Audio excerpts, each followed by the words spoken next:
Que hora New Zealand, que hora Brasil, que hora mundo. Sabe aquele apresentador, o Clodovil, e a Guerreira Xena, que era um seriado que passava há um tempão atrás na TV? Então, o que que eles têm a ver um com o outro? Eu já vou te explicar daqui a pouquinho com a minha convidada de hoje. Mas como é que eu cheguei na pauta? Bom, estava eu ali numa gravação, né, na minha função de atriz, fazendo um episódio de um seriado chamado My Life is Murder, e aí eu comecei a conversar com as pessoas ao meu redor para saber com quem que eu estava trabalhando, e eu percebi que uma pessoa tinha um sotaquinho gostosinho, que a gente já sente assim meio em casa, e bingo, batata, quando eu perguntei, era uma brasileira. Lógico que o papo flui muito mais fácil quando a gente tem uma pessoa da mesma nacionalidade, né? E com a troca de figurinhas, eu fiquei curiosa e gostaria de compartilhar com vocês a experiência de vida dela, porque é uma delícia e é interessantíssimo. Ah, e caso você tenha curiosidade para saber, né, esse seriado que eu estava falando, My Life is Murder, pode ser assistido tanto nos Estados Unidos quanto aqui na Nova Zelândia, ou se você tiver VPN, você pode assistir também em qualquer lugar do mundo, tá bom? Mas, por favor, também, se você puder se inscrever no meu canal, curtir, compartilhar, eu vou agradecer muitíssimo, porque o seu apoio, o seu carinho vai ser fundamental para eu continuar com esta minha jornada, agora que Hora Brasil, quase com 4 anos, tá bom? Então, agora sim, sem mais enrolação, vamos chamar minha convidada de hoje. Tabata Somerville, muitíssimo obrigada por estar aqui hoje no Quero Brasil. Está de noite, é dia de semana, mas está cansada? Fez gravação hoje? Não, não tive gravação hoje, não. Ah, então tá bom. Tabata, relembra pra gente, foi lá no sul que você nasceu, né? Ah, em primeiro lugar, obrigado por ter me convidado. Nunca participei de nada desse estilo, então tô me achando, né? Convidada especial da Maia na rádio, nem sei se tenho muito a oferecer, mas vamos lá, tô up for the experience. Imagina um mulherão desse aí que tá ali pau a pau com Gisele Bündchen, não tem o que oferecer. Lógico que tem. Ah, pau a pau com Gisele Bündchen, talvez durante o dia com make-up, agora à noite, depois de um dia de trabalho, Gente, ela é só cansada. modesta. Ela é muito modesta, viu? Porque para quem Ah, conhece pessoalmente sabe, assim como eu já trabalhei com Gisele Bündchen, que elas são duas mulheres muito gentis, elas são, né, super talentosas, bonitas, gostosonas. Então, enfim, vamos lá. ah. Então, você veio do sul, né? Não, de Santos. Ai, errei. É, nasci em Santos, litoral de São Paulo. Peixe. Peixe, aqui quando os kiwis me perguntam onde eu nasci, eu sempre faço referências ao futebol, né? Pelé, Neymar, Robinho, sempre falo que nasci por ali. Aí meu marido já pula na conversa e já fala que, por isso que ele me escolheu, porque ele sabia que nos genes, no meu DNA tinha o futebol e nosso filho vai ser jogador de futebol. Coitado, não tem nem escolha, né? Caramba! Mas o marido é kiwi, né? É, o marido é kiwi, mas nasceu. Como é que a gente faz brincadeira? Ai, faz tanto tempo que eu não falo português que eu tô achando difícil, mas vamos lá. Eu falo que ele é um kiwi do Paraguai, porque é kiwi fake, porque ele nasceu na Venezuela. Nossa!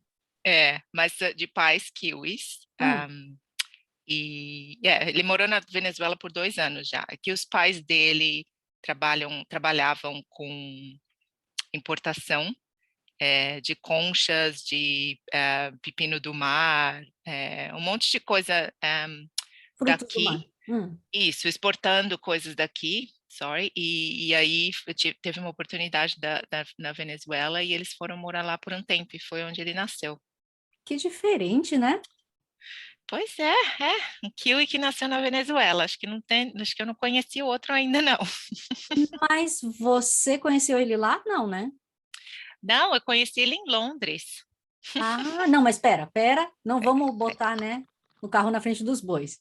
Não, eu conheci em Londres. Quando eu acabei eu morei no Brasil até os 22 anos, quando eu acabei a faculdade de publicidade na Casper Uhum. Libero, em São Paulo. Eu queria ir morar com os familiares do meu pai, porque meu pai é alemão. E ele faleceu quando eu tinha um aninho de idade, então não cresci com ele. E eu sempre tive esse sonho de morar com eles, mas, né, quando você começa alguma coisa, eu não queria parar no meio e eu achei que eu tinha que terminar e depois ir. Então, quando eu fiz 22 anos, assim que eu me formei, eu peguei as malinhas e fui morar com eles. Mas quando eu cheguei lá na Alemanha, eu percebi que meu alemão era bem ruim para arrumar um trabalho e meu inglês era muito melhor. E só que você não consegue arrumar trabalho em inglês, falando inglês lá, né? Você tem que falar o alemão. E aí eu falei, bom, ou eu fico aqui mais um ano, mais ou menos, praticando meu alemão até eu arrumar um trabalho, ou eu vou para Londres, que é 1 horinha daqui de avião. E tenho vários amigos lá que, sabe, que têm trabalho, que estão se divertindo e que ganham bem, e era isso que eu queria naquele momento, sabe? Era só, assim, viver a minha própria vida e ter minha independência e viver com os amigos. E aí eu pegava o aviãozinho toda, assim, quando era Páscoa, quando era Natal, aniversário de alguém, e ia ficar com os meus avós, meus tios, e foi uma experiência bem bacana poder estar mais próxima deles, né? Porque se eu estivesse no Brasil, eu não poderia estar fazendo isso. Ah, tá. Mas lá no Brasil, depois de estudar publicidade, você chegou a trabalhar, né? Ou durante o estágio? Sim, durante o estágio, porque como eu fiz publicidade e propaganda na Casper Libero, para quem conhece, né, a Casper Libero é parte na verdade, a TV Gazeta e a Rádio Gazeta são parte do edifício do conglomerado da Casper Libero, né? Tudo no mesmo prédio. Então, eles só consideram estagiários para trabalhar na rádio e na TV se for da Casper Libero. Então, já tinha muita vantagem, né, de estar ali fazendo a faculdade. Então, já no primeiro ano de faculdade, eu apliquei para um estágio na rádio e consegui. Era assim, era estágio mesmo, sabe? Era colar adesivo, fui capacete de blitz, sabe? Na van, tal, show. E engraçado que assim, eu nunca gostei de samba, pagode, essas músicas que tocavam na Rádio Gazeta. Então, todos os shows que eu ia, os meus amigos assim, ah, mas você vai conhecer o. Eu nem sei os nomes, porque eu nunca gostei, sei lá, Exalta Samba. E aí eu falava, gente, eu não sei nem quem é. E aí ia lá e ficava no backstage e tal. Às vezes tinha uns que eu gostava, assim. Tinha um do forró, que começou bem na época que eu estava na rádio, que foi bem bacana. Um bem famoso, não consigo lembrar o nome agora. Não é o Fala Mansa. Isso, Fala Mansa, que tinha uns gatinhos, eu era super novinha na época, 18, 19 anos, fazendo estágio. Desses aí eu fiquei bem empolgada no dia que eu fui fazer o show deles. Mas a maioria era assim, gente que eu nunca tinha ouvido falar, não conhecia, e aí tinha que fazer os shows, a promoção tal, e fazer as blitz da rádio. E isso me dava, eu não precisava pagar a mensalidade da faculdade e também me dava um dinheirinho por mês, né? Não era muito, mas ajudava. E depois disso eu queria, porque eu queria trabalhar na TV, porque eu queria ser produtora, né? Queria estar nesse ramo, tal. Aí eu pedi uma transferência para a TV e consegui. Então, no meu segundo ano de faculdade, eu comecei a trabalhar na TV. E meu primeiro show foi o Mulheres, que eu acho que ainda está passando. O Mulheres é igual o Shortland Street daqui. Acho que nunca vai sair do ar, sabe? Há anos e anos já. E na época, quem apresentava o Mulheres, eu acho que era Márcia Goldsmith, nem sei se ela existe ainda. Ela sim está viva. Tá viva, então tá. Acho que era ela que apresentava. E só que eles me colocaram para fazer para ser produtora do Leão Lobo. Então, era muito bacana. O Leão, ele trabalhava com ele tinha a própria empresa dele e ele contratava umas pessoas para ir em festa para achar as fofocas. Então, toda manhã, os produtores dele, do escritório dele, me ligavam falavam, ontem a gente foi na festa tal, tal, tal, a gente viu não sei quem, com não sei quem, não sei quem, sabe? Tirou foto, e aí me mandavam as imagens, tudo, e eu fazia a redação do que o Leão ia falar. Então, assim, era um trabalho, na verdade, horrível, pensando hoje em dia, né? Porque tudo que denegria a imagem de qualquer pessoa era eu que digitava. Então, assim, péssimo, né? Se não sei quem foi visto com vestido curto, ou beijando não sei quem, ou, sabe, fazendo qualquer coisa, o meu trabalho era redigir para ele falar no programa e também ter a imagem. E a imagem era uma coisa muito importante para a diretora do programa. Tanto é que no começo tomei várias broncas, porque a imagem não condizia com o que ele ia dizer. Então, eu tinha várias imagens, né, no arquivo na época era assim, Carla Pérez, o Tchan, essas pessoas é, que a gente conta a vida, né? Então tinha todo um arquivo na biblioteca dos vídeos, na videoteca lá da TV Gazeta, dessas imagens. Mas ela queria bem específico. Então, por exemplo, se foi, a Carla Pérez foi vista bêbada, ela queria uma imagem da Carla Pérez bêbada, entendeu? Então não podia ser só a Carla Pérez dançando, então tinha que ser bem específico, porque essas imagens, e aí ela estendia o que ele falava, entendeu? Porque o programa era ao vivo, e não sei se você sabe, a grande diferença daqui, da televisão daqui para a televisão do Brasil, é que lá os ratings são ao vivo, e aqui não. Porque eu já fiz Hum. entrevista aqui para trabalhar em programa aqui na TV NZ e eles falaram que não, aqui é no dia seguinte. Então, no Brasil é muito estresse você fazer um programa ao vivo, é muito estresse. Eu ficava com fone assim o dia inteiro e era pauta que caía ou pauta que tinha que aumentar porque estava dando ibope. E era uma loucura total. E às vezes o quadro do Leão era o que dava mais ibope. Então a minha chefe falava assim: me pega outra imagem. Eu tinha que correr para a videoteca pegar a imagem da, sei lá, da Sheila, do Tchan, e correr para o vídeo para o rapaz colocar. Quer dizer, hoje em dia acho que eles têm melhores sistemas para fazer tudo isso acontecer, mas 20 anos atrás era assim, na correria e ouvindo grito no ponto. É, nossa, falei muito, mas é isso. Isso foi minha experiência de trabalho no Brasil, antes de eu ir para a Alemanha, antes de eu ir para Londres. Você não tinha me falado que você chegou a trabalhar com Clô também? Isso, então, bom, essa foi a minha primeira experiência no Mulheres. Depois do Mulheres, eu fui para o, ai meu Deus, Clipper, da Drica Lopes, que era um programa de videoclipe, tipo estilo MTV, que eu adorava trabalhar lá, mas o problema é que era gravado à noite, bem no horário da faculdade, e isso começou a interferir nas minhas notas e attendance e tal. E então eu passei para outro programa depois disso, que foi o do Clodovil. E aí, quando eu comecei a trabalhar com Clodovil, ele escolheu a dedo as pessoas que ele queria, né? Na verdade, ele, assim, entrou na produção um dia, todo mundo ali de cabeça baixa, redigindo tal, todo mundo deu oi e tal, e ele foi assim, com o dedinho escolhendo quem que ele queria para trabalhar para ele. E ele era bem peculiar, né? Ele tinha as coisas que ele gostava, as coisas que ele não gostava, queria tudo do jeito dele, da cor dele, do cheiro dele, da moda dele, sabe? Não era muito uma pessoa que você podia chegar com criatividade, que ia aceitar, você mais tinha que aprender dele, sabe? Ele era esse tipo de pessoa. E eu respeitava, porque eu era, sabe, era uma pirralha, 20 e poucos anos, não sei nada da vida, então na verdade, eu fiquei muito, assim, impressionada que ele me escolheu para trabalhar no programa dele.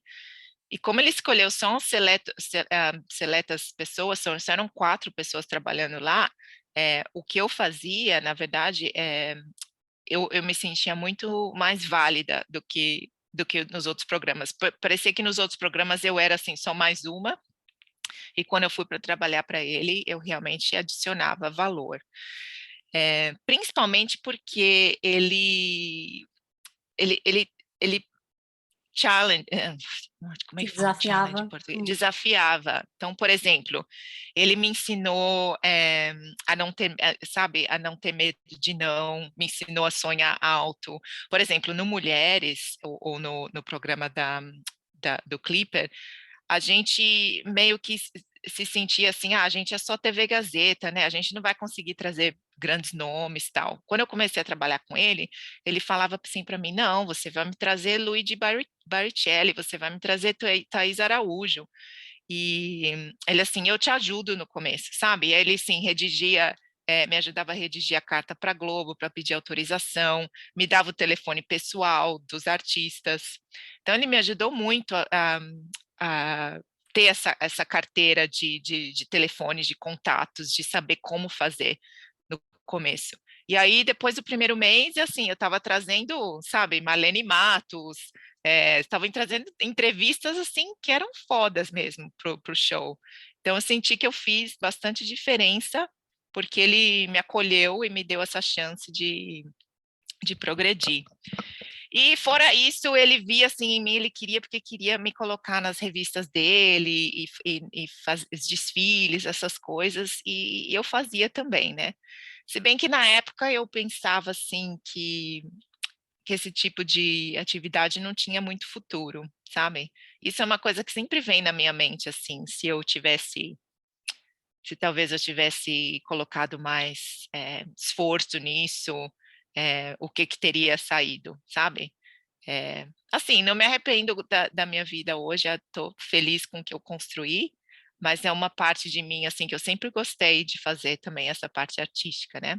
E que depois mais para frente da conversa, a gente vai retomar, porque recentemente, eu tenho retomado essa parte também.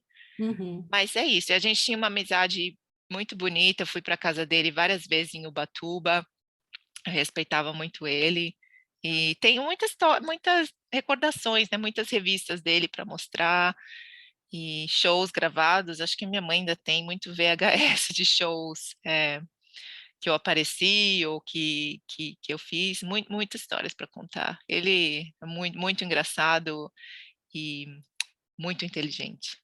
Uhum. Mas você já era Tabata Somerville? Não, né? Não, era Tabata Maia, na época. E só virei Somerville faz 10 anos. Ah, então tá. Hum. Ah, apesar de você estar aparentemente feliz na faculdade, nessa carreira, você desistiu do Brasil. Você saiu do Brasil por quê? Não, não desisti. Na verdade, foi na época, 20 anos atrás, a Gazeta teve um escândalo horrível, porque a Gazeta é parte, como eu falei no começo, era parte da Fundação Casper Libero, que é uma fundação non-profit.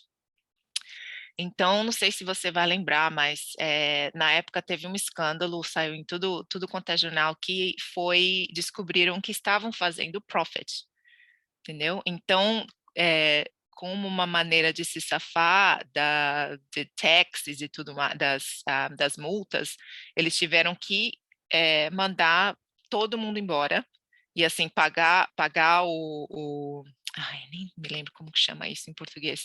Sabe quando você paga A rescisão? a rescisão, isso. A rescisão foi paga no dia seguinte, porque eles tinham que get rid of the money. Uau! Foi sinceramente, foi um choque para todo mundo. A gente chegou no trabalho e falaram assim, vocês têm que ir para o auditório, todo mundo. Foram 400 pessoas sentaram no auditório. E aí vem o CFO e fala para todo mundo no auditório, todo mundo que está aqui tem que passar no RH porque vocês estão demitidos. Inclusive o Clodovil. Gente! Foi horrível, horrível. E aí eu tinha uma amiga que trabalhava na Hebe, no SBT, e aí eu fui fazer uma entrevista e infelizmente não peguei, porque eles estavam querendo alguém mais senior. E aí depois disso eu falei, quer saber? Já que pagaram a rescisão tão rápido e eu acabei a faculdade e, sabe, o meu plano inicial era ir mesmo, Eu vi como uma oportunidade, sabe? Falei, quer saber, eu vou pegar essa rescisão e pegar meu passaporte, minha malinha e vou me embora. Aí foi isso. Foi meio que me impulsionou a fazer, sabe? Ah, então, papai você perdeu quando você era nova, mas a sua mãe continuava viva, te apoiando e Sim, minha tal. mãe continua viva, né, Hum, até hoje. hum. E Tabata, ok. Então, fomos lá para Londres, já que a Alemanha não deu muito certo, né? Uhum. E você trabalhava com o quê? O que que você fazia? Ou ficou um tempão sem Ah, trabalho? então, quando eu cheguei em Londres, foi meio que eu meio que percebi que, assim, a vida ia ser bem tough, sabe, para brasileiro lá.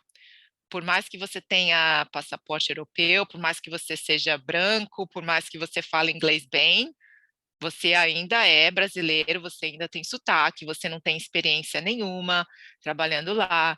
Então foi complicado. E eu cheguei lá quase sem dinheiro, né? Porque eu já tinha ficado com a minha família na Alemanha. E mesmo que assim, quando eu estava com eles, não precisava pagar acomodação ou comida, mas eu acabei viajando um monte, né? Eu ia, fim de semana, eu pegava o trem para ir para Amsterdã, sabe? Essas coisas de adolescentes, indo vários pratos ao mesmo tempo. O dinheiro era bom por causa das tips, né? Tinha muitas gorjetas. Só os horários que eram ruins, né? É, bem ruins. Na verdade, eu sentia muita dificuldade em dormir depois que acabava um night shift, assim, se era, por exemplo, das 7 à meia-noite, eu ia para casa, eu não conseguia dormir até umas 3 da manhã, porque eu estava pilhada, sabe? Era muita coisa acontecendo, muito noise, muita gente. É, foi um lifestyle bem complicado o começo lá. E assim, muita festa, muita gente lá, sabe, meio que perdida. Na verdade, eu também estava um pouco perdida. Sabe quando você está assim, só vivendo para o fim de semana?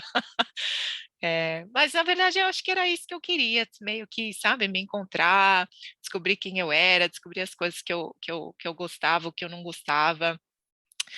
Fiz bastante amizade, e aí é isso. Aí fiquei um tempo fazendo isso, depois eu consegui um trabalho numa empresa de beauty products, produtos de beleza, chamada Rodial. Acho que aqui na Nova Zelândia não tem. É, mas no UK é super famoso agora. E aí eu comecei a trabalhar para eles, e eu virei a sales manager deles na Harrods, que é uma das lojas mais famosas de Londres, se não a mais famosa, né? É tipo uma Sears, uma C&A, né? A Harrods é bem chique. A Harrods é do Alpha Uma Edge, rede. né? Foi o que namorou com a princesa Diana e morreu com ela no acidente do carro. É, é muito chique. Na verdade, isso eram umas coisas que eu não gostava de lá, porque o meu estilo não é muito esse estilo chique, sabe? Sou um estilo mais borro, mais hippie. Sim, eu não faço muito minha unha, não uso muito bijuteria, meu cabelo sabe, enrolado. É, assim, tomo banho todo dia, uso perfume e tal, mas assim, meu estilo não é muito me perequetar, assim, se eu tô fazendo, se tem uma festa, alguma coisa assim, né, por um dia, tudo bem, eu faço, mas no meu dia a dia, eu não uso salto alto, eu não fico botando um monte de brinco, né, joia, mal tenho joia, mesmo bijuteria, não sei, eu tenho um estilo bem mais clean, assim, sabe, camiseta, jeans e vão para rua. Então, eu achava complicado eu ter que passar por todo esse processo de me emperequetar para trabalhar na Harrods. Então, era todo dia, full make-up, lipstick, salto alto, unha feita, o cabelo. E tinha vezes que eu deixava para fazer tudo lá. Eu chegava 10 minutos antes, porque as minhas amigas todas trabalhavam nos counters, né? Então elas faziam minha unha, maquiagem rapidinho e eu pronto, estava pronta. Mas era assim, tinha que trabalhar assim, toda empreguetada todos os dias. Mas era ótimo, tinha 33% de desconto na loja e tem uns vestidos aqui que ainda são de quase 20 anos atrás, não sei como ainda me cabe. Ted Baker, trabalhei mesmo na Harrods para comprar essas coisas, porque eu não sou muito de marca, mas na época, como eu trabalhava lá e tinha 33% de desconto, né? Eu comprava, porque saía, valia a pena. Mas aí comecei a trabalhar lá e gostei, porque era diferente do restaurante, né? Primeiro que era de Monday to Friday, e era um horário aceitável, das 9 às 5, das 9 às 6, alguma coisa assim, e, e ganhava mais, e também tinha mais responsabilidade, eu já estava treinando as meninas, aí eu comecei a dar curso, então eu tinha que ir para as outras lojas também, Harvey Norman, Selfridges, para treinar as meninas dos produtos, essas coisas. Aí você começa a falar com baia, e assim, eu tava empolgada. Mas nessa eu conheci o Will, que é meu marido, e ele é kiwi, e, e aí o Will estava lá de OE, né? Que como os kiwis falam, Overseas Experience, que eles vão por 2 anos, e esse era o visto dele para ficar 2 anos só. E a gente se conheceu mais ou menos halfway through, no meio do visto dele. Então ele só tinha mais um ano para ficar. E aí, 6 meses mais ou menos que a gente estava junto, a gente foi morar junto, dividiu o flat com 2 amigos. E aí, depois de estar morando um pouco junto, eu falei, eu acho que, né, e agora esse daí tem como ir para frente, mas agora como que a gente faz se você tem que ir embora, né? E aí ele falou, eu quero ir para o Brasil. E eu olhei para a cara dele assim, hã? Eu saí do Brasil, não quero voltar para lá, não. Ele, eu quero ir porque eu quero conhecer a sua família. Eu falei, mas a gente pode ir, você conhecer minha família, eu não quero, você não precisa morar lá. Ele falou, não, eu quero ir, eu quero aprender sua língua, não sei o quê, quero viver lá um pouco. Eu falei, meu Deus, então tá bom. Aí eu ligando para os meus amigos, estou voltando, vou morar um pouco aí. Aí ele me vira e fala, mas assim, eu não quero morar em São Paulo, não, eu quero morar no Rio. Eu falei, como assim? Não conheço ninguém no Rio. Ele, não, São Paulo é muito polluted, não sei o quê. Ele, assim, ele queria uma aventura brasileira, né? E eu, então vamos ver no que dá. Aí fomos. Assim, no começo foi maravilhoso, porque a gente tinha um apartamentinho em Copacabana, na frente, uma quadra da praia. A gente ia simplesmente todos os dias andar na praia, fim de semana a gente ficava na praia o dia inteiro. É, a gente explorou, né, bastante o Rio, todos os restaurantes, barzinhos, essas coisas. O começo foi interessante. Depois bateu a realidade, que ele não conseguia arrumar emprego porque ele é accountant, né? Só que accountant aqui é bem diferente do accountant no Brasil, porque accountant no Brasil você precisa saber das taxas de lá, são completamente diferentes, todo tema é diferente, né?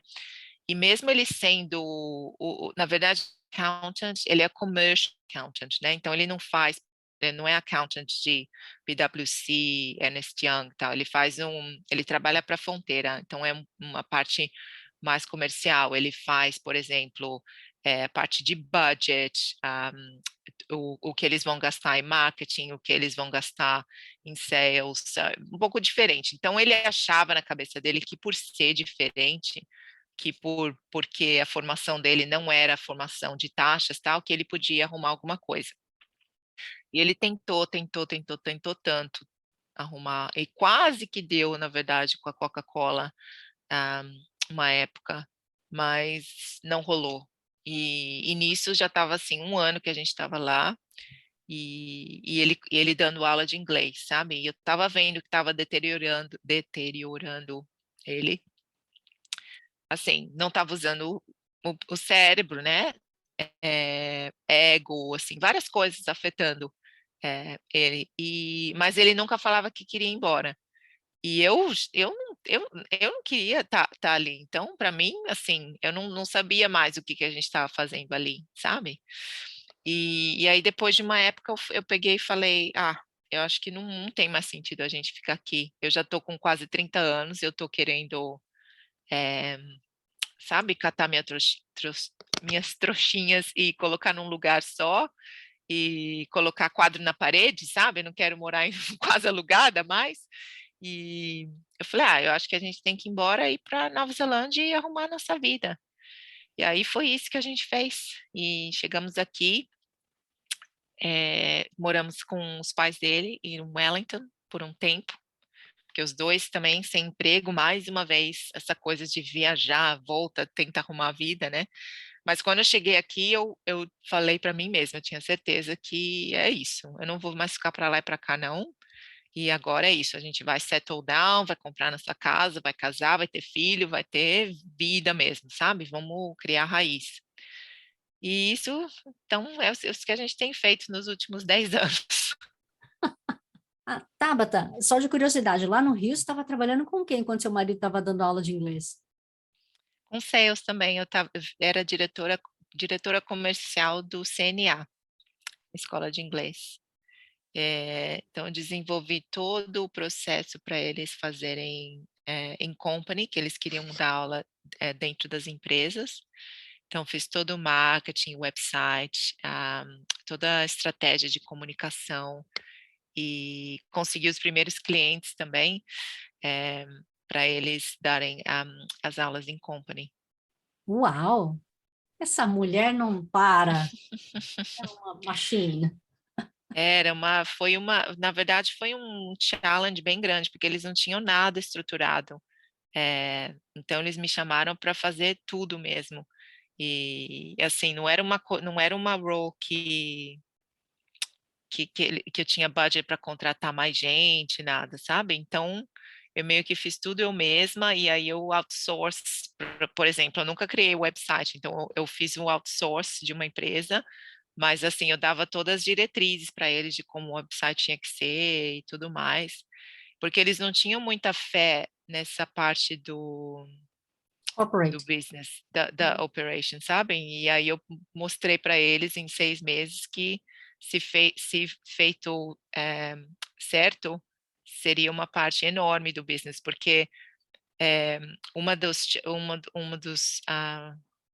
challenges, não, uma dos problemas que eles tinham, cha dos Desafio. desafios, que eles tinham, era o número de classes versus os horários, entendeu? Então, por isso que eles queriam sair de dar aula dentro do CNA.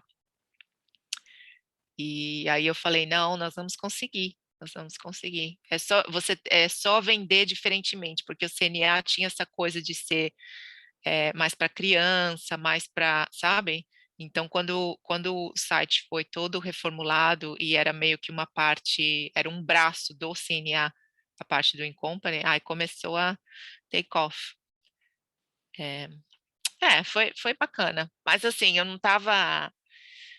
sentia que eu nunca senti assim sense of belonging. Eu acho que é importante você sentir sense of belonging onde você está morando, sabe? Na verdade, eu não sentia isso nem no Brasil, para ser bem sincera, quando eu Olha. morei lá. Hum. Eu sempre soube, você fala com as minhas amigas assim de quando eu era, sei lá, 7, 8 anos, eu sempre falava para elas que eu não ia morar lá. Sempre sabia na minha cabeça que eu não ia morar lá. E na verdade eu me demorou para ter um sense of belonging aqui, mas eu tenho. Já faz um tempo, já faz uns 5, 6 anos que eu tenho, bem forte. E eu sinto que é aqui que vou fazer minha vida e é aqui que eu vou morrer e é. Que bom que você se achou, porque tem muita gente que passa uma vida inteira e não se acha nunca, né? Não, eu sinto um sense of belonging bem forte com o país. Que bom. Mas quando você chegou aqui na Nova Zelândia, você conseguiu emprego de cara? Foi fácil? Não, não foi fácil.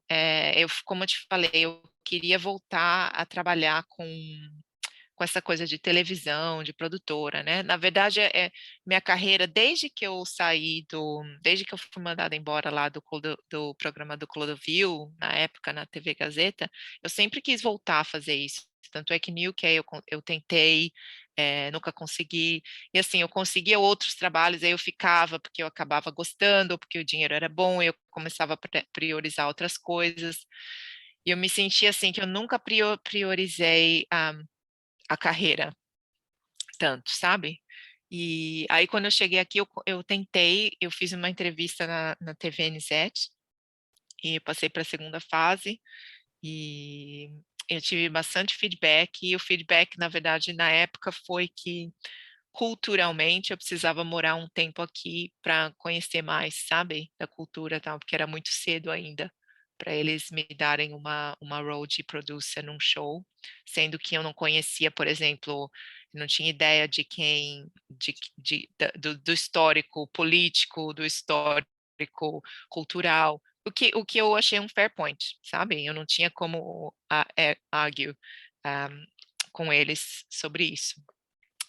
Mas aí nisso eu arrumei, e isso o Will, meu marido, também estava tentando arrumar trabalho, e ele foi para uma entrevista de emprego, e falando com a recruiter, ele falou sobre mim, com a recruiter, falou assim, minha mulher é muito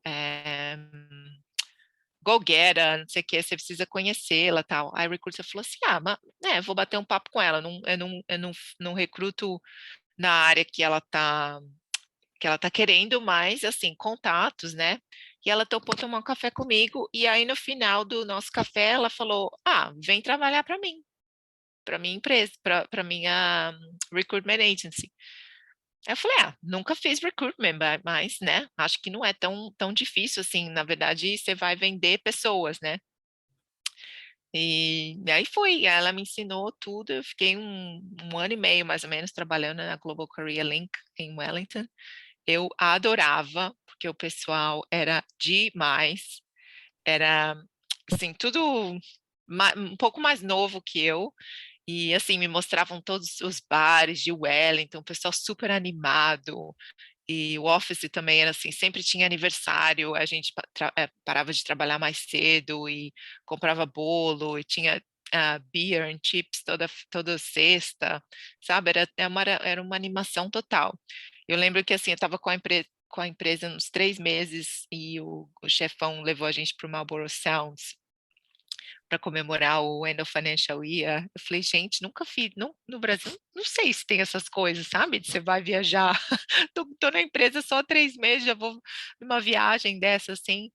Eu achei demais, e eu fiquei muito próxima das pessoas com quem eu trabalhei lá, e estava adorando o Wellington. A gente saiu da casa dos pais do Will, alugamos o nosso cantinho, ele conseguiu um trabalho também bom, e aí fomos assim. E aí, um grande dia, apareceu outra oportunidade para ele, bem melhor, em Auckland.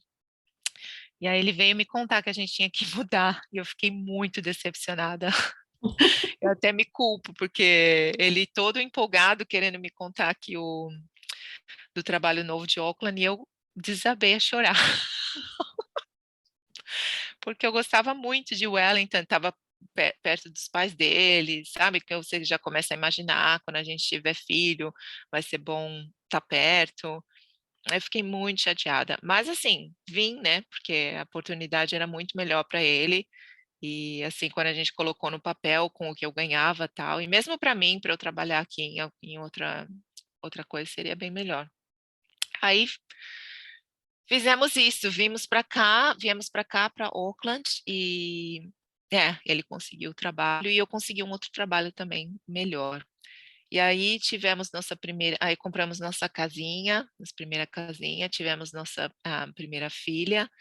E aí, quando eu estava de maternity leave, eu pensei, tá, agora eu preciso arrumar um trabalho ainda melhor e mais flexível, porque o que eu queria realmente era trabalhar, poder ser mãe e poder trabalhar. E eu achava assim, eu não sei se tem esse tipo de trabalho, mas vamos lá, vou tentar achar. E aí meio que caiu no meu colo. E eu falo assim porque as coisas nunca caíram no meu colo, nada nunca caiu no meu colo, a não ser essa oportunidade, sabe? Tudo que eu quis, eu tive que correr atrás na vida, e essa oportunidade meio que caiu no meu colo. Minha melhor amiga começou a trabalhar para essa empresa no Brasil, e ela pediu uma transferência para a Austrália. E quando ela chegou no office na Austrália, e o pessoal da Austrália falou assim: ah, a gente tem operações na Nova Zelândia, mas não temos ninguém trabalhando para a gente. E ela falou assim: ah, eu arrumei a pessoa para vocês. E aí foi assim, caiu no meu colo mesmo essa oportunidade. E eu estou trabalhando para essa empresa já faz 6 anos e eu amo de paixão, porque é super, super flexível, é super interessante e trabalho com tendências de mercado para empresas alimentícias. Então, por exemplo, se a empresa, se uma Fonteira Gourmetfield está desenvolvendo um novo produto, por exemplo, um iogurte, um novo leite, eles vão querer saber o que os consumidores querem, qual o sabor, qual a textura, quais as claims on pack, quanto que os consumidores iam pagar. Então, tem toda uma pesquisa de mercado por trás disso, para eles desenvolverem os produtos. E essa pesquisa de mercado, a minha empresa faz numa regular basis, então eu faço toda a análise do que está mudando, né? Na nossa database eu posso ver, por exemplo, o que o consumer queria é, há 5 anos atrás e o que o consumer quer agora. Então, toda essa análise de tendências para poder também predict o futuro, né? Que isso é o que as empresas querem. As empresas querem saber o que os consumidores querem agora, mas mais do que isso, elas querem saber o que os consumidores vão querer em 5 anos, porque às vezes demora 5 anos para botar um produto na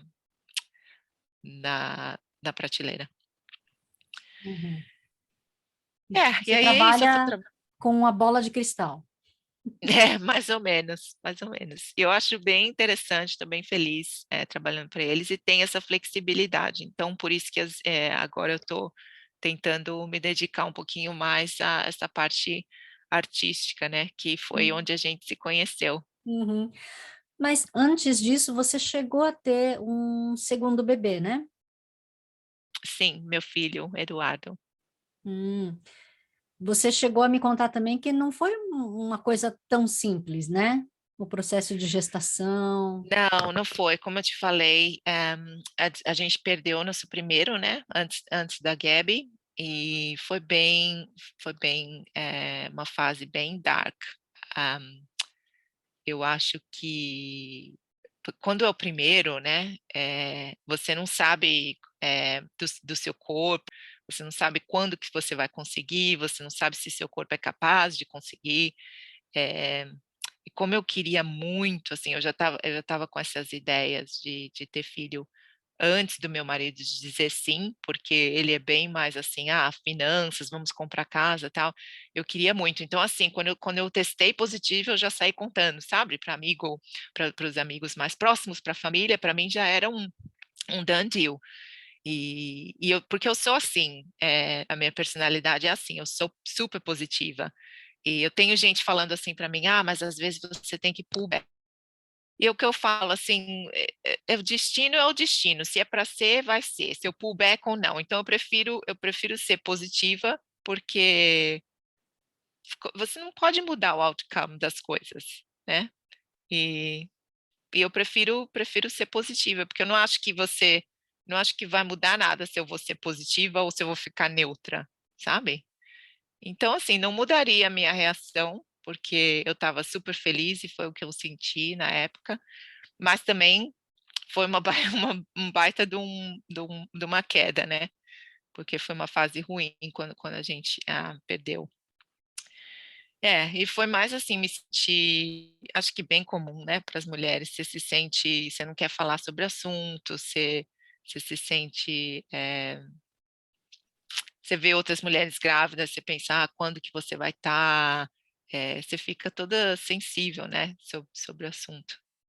Foi uma fase complicada. Mas aí veio a Gabi e também no começo eu fiquei bem aflita, né? Se vai passar daquela fase de miscarriage, tal. Toda vez que eu ia para o scan eu ficava super aflita. Mas deu tudo certo. Hoje em dia eles têm 7 anos e 4 anos e é isso. Não vou ter mais. Já fechei a fábrica.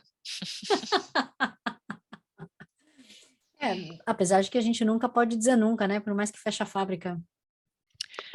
Nunca digo nunca, mas não tá nos meus planos, não. Hum, entendi. Mas, e mesmo nessa correria de mãe, de profissional, mulher, para toda obra aí que existe, você ainda consegue arranjar um tempo para atuar, para voltar para uma das suas paixões.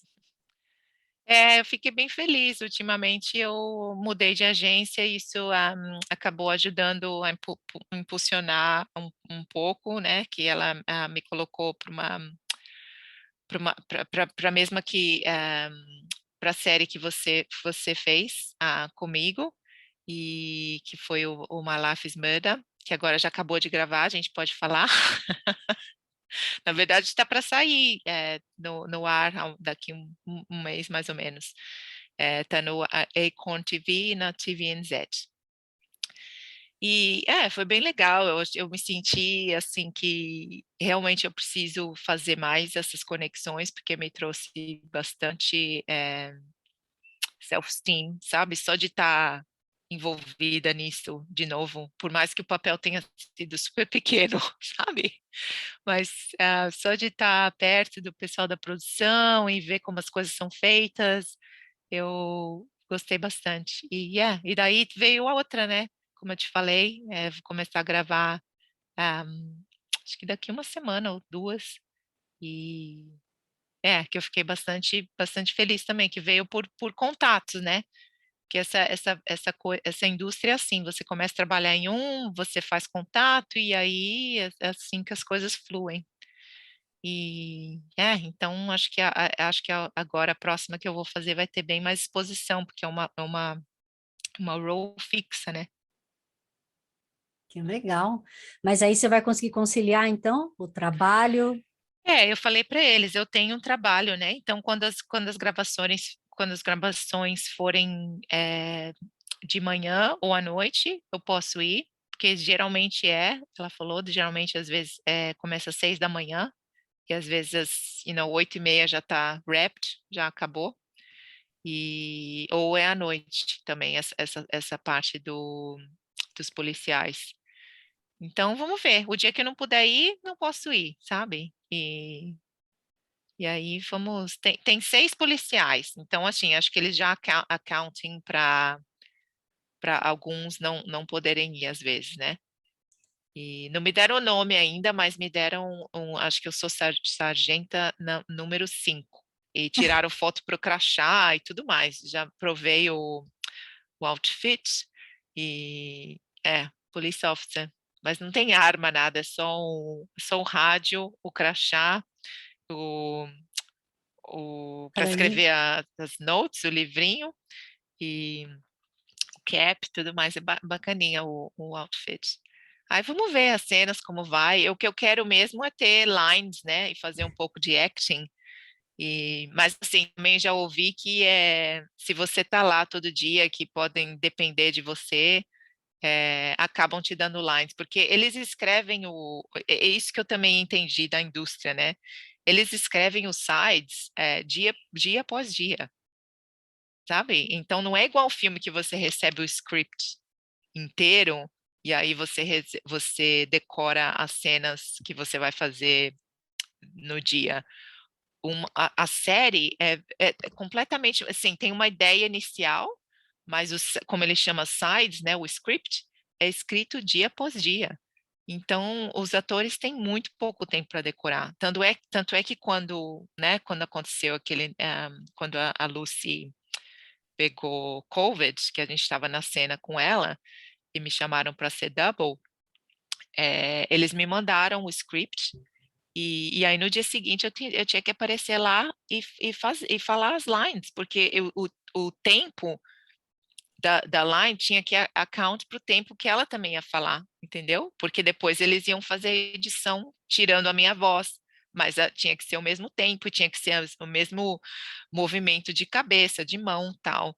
Então foi bem complicado, mas fiquei bastante feliz que eles ficaram felizes. E para mim, esse trabalho, o que valeu foi ter contracenado com a Simone Kessel, que eu não sabia quem ela era. Eu tive que googlar quando falaram, você vai fazer as cenas com ela. E aí eu vi os filmes que ela já participou, inclusive ela estava num dos filmes do Star Wars, e ela é uma artista, ela tem uma range sensacional, um senso de humor sensacional, ela foi super warm comigo, e parece, assim, eu aprendi tanto com ela, só de ter passado um dia com ela fazendo essas cenas. A gente fez 4 cenas, inclusive uma numa limusine.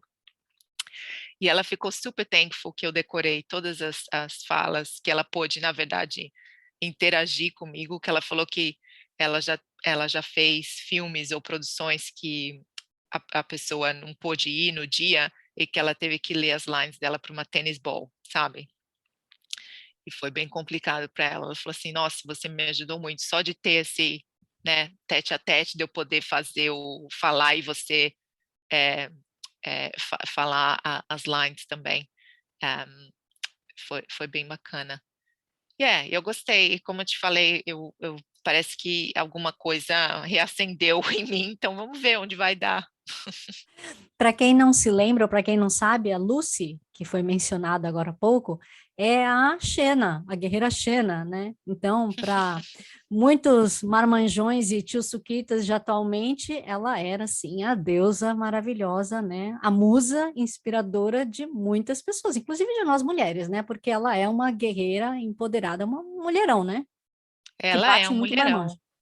um mulherão. E eu nem sabia que nós tínhamos a mesma altura e acabou, por isso, sorry, realmente você tem razão, eu falei bem o básico, mas como a Maia estava dizendo, nós participamos da minissérie My Life is Murder como featured extras, e a gente tinha o nome, né? Fomos até referidos ao nome, Justine and Ross.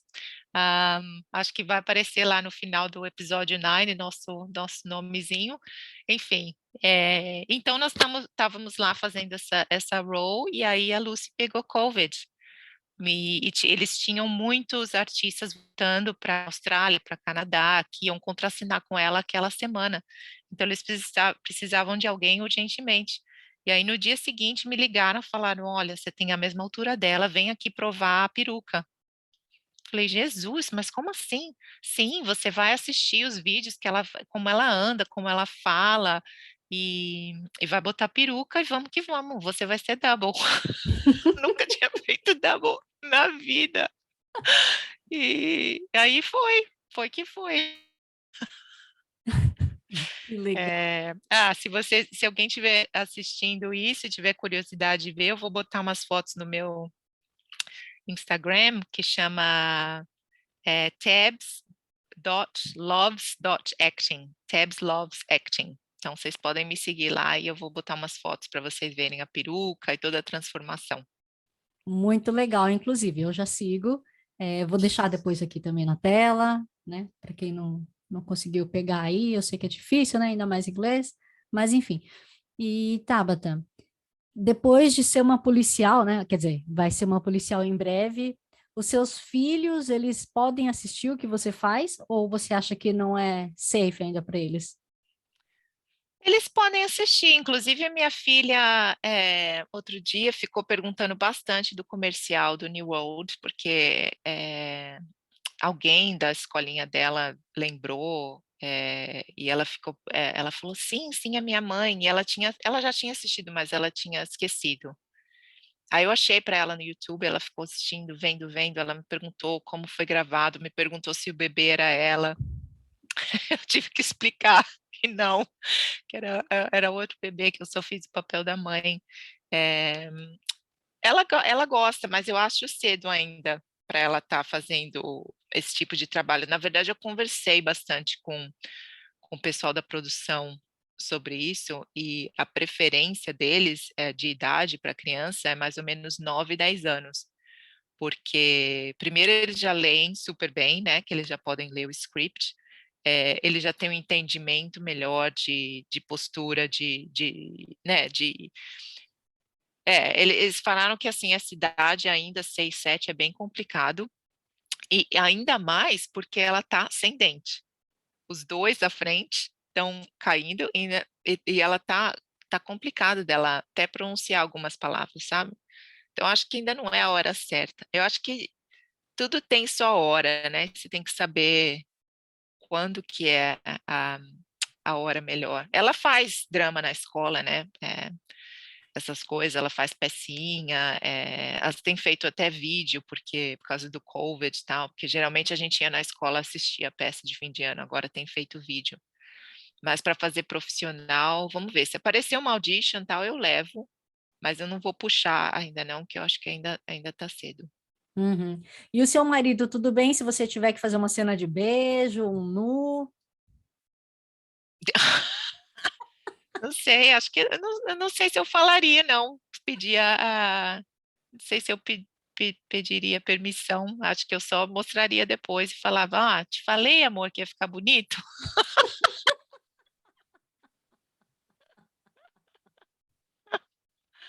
Entendi. Ah, We're gonna check with you later what you think about it.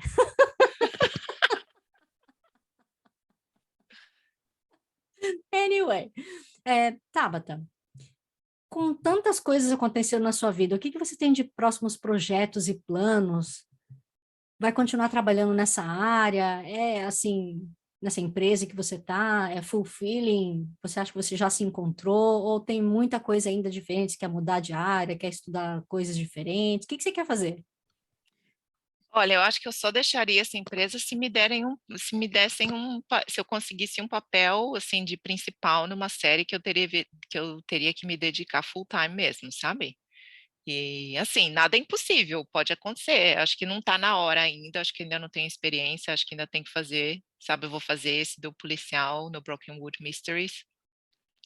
Vamos ver o que vai aparecer. Depois disso, a gente só para de gravar o Brokenwood em dezembro, e já é a 8ª série.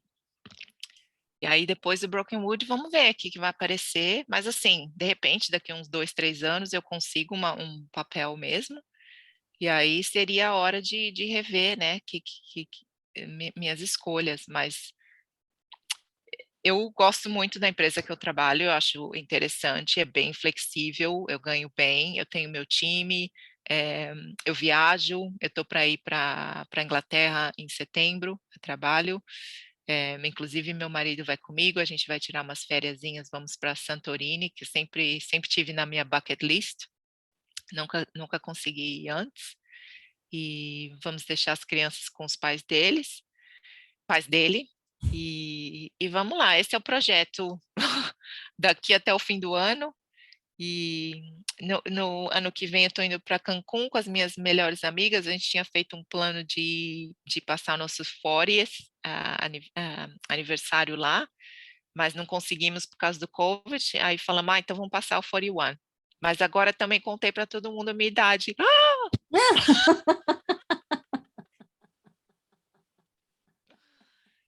É Mas isso, não aparenta, com assim. essa carinha de 24, então não tem problema nenhum. Ah, até parece. Ok, então bastante viagem, né? Planejada, muita coisa por vir. Aliás, a sua filhinha, você estava me contando, faz o brasileirinho, né? Sim, ela faz. Hum. O pequenininho também fala português com você ou não? Não, nenhum dos dois fala português comigo. Só quando eu forço bastante, minha menina fala, e ela tem dificuldade ainda de desenvolver frases, né? Ela fala coisas mais básicas, assim.